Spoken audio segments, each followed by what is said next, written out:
Assalamualaikum warahmatullahi wabarakatuh. Saya Nadia Gatsamuko Dompit dengan NIM 13142001 dari kelas 6A Manajemen Pendidikan. Pada video kali ini saya akan memaparkan materi terkait dengan profil administrator pendidikan profesional. Yang pertama ada kompetensi kepribadian. Bagian A, pengertian kompetensi dan kepribadian.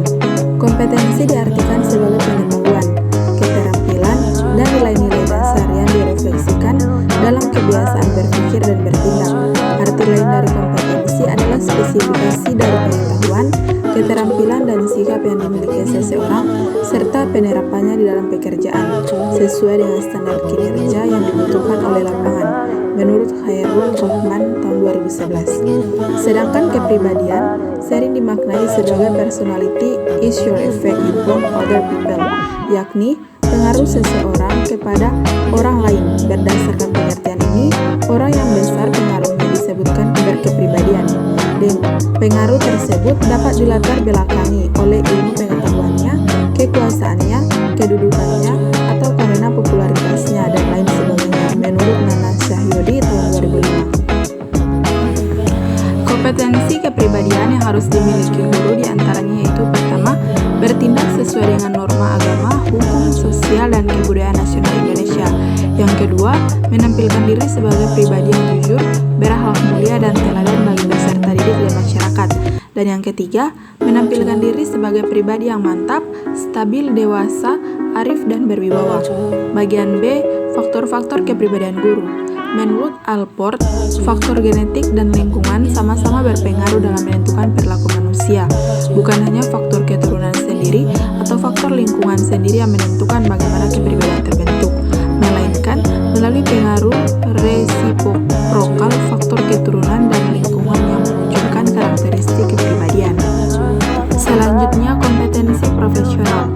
Bagian A, pengertian kompetensi profesional. Kompetensi profesional berasal dari dua kata, yaitu kompetensi dan profesional. Pengertian dasar kompetensi adalah kemampuan atau kecakapan. Di dalam Kamus Besar Bahasa Indonesia, kompetensi berarti kewenangan atau kekuasaan untuk memutuskan. Bagian B, komponen kompetensi profesional. Ada beberapa pandangan ahli tentang kompetensi profesional.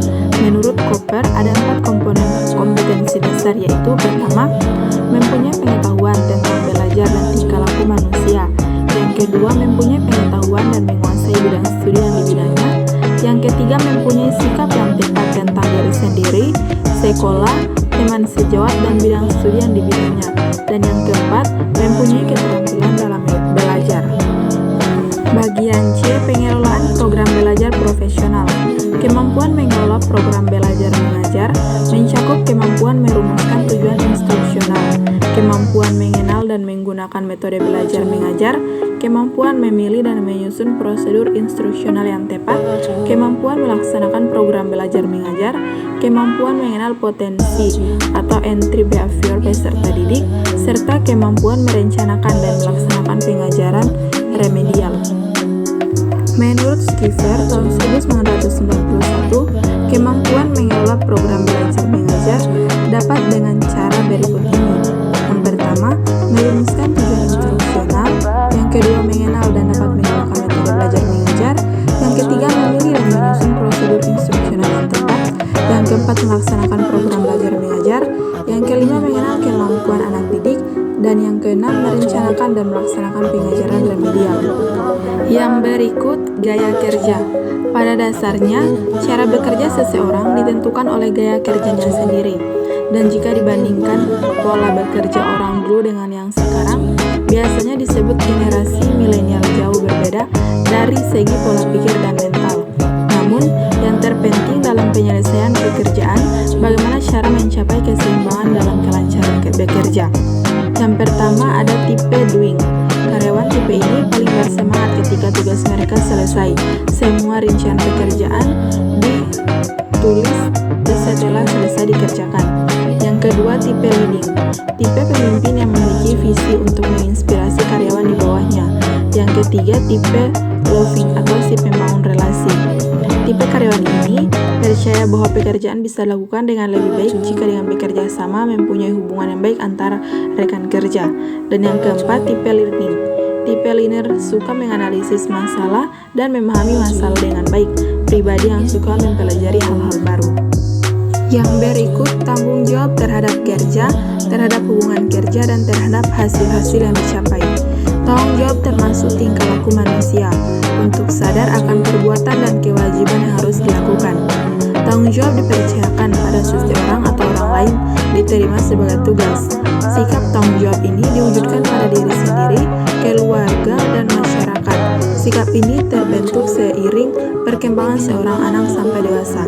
Bagian A, jenis tanggung jawab. Yang pertama, tanggung jawab pada diri sendiri, tanggung jawab pada keluarga, dan tanggung jawab kepada masyarakat. Bagian B, ada hubungan kerja. Membentuk hubungan yang baik dan saling memahami adalah suatu hal yang wajar dilakukan dalam kehidupan sehari-hari. Salah satu yang tanpa sadar manusia lakukan agar membentuk suatu hubungan yang baik yaitu dengan berkomunikasi. Komunikasi adalah penyampaian pesan dari komunikator kepada komunikan, baik secara verbal maupun non-verbal, dengan menggunakan media tertentu. Tanpa komunikasi, tidak akan menciptakan suatu hubungan yang baik di dalam kehidupan sehari-hari maupun di dalam suatu organisasi atau perusahaan. Yang terakhir bagian C yaitu hasil pencapaian kerja.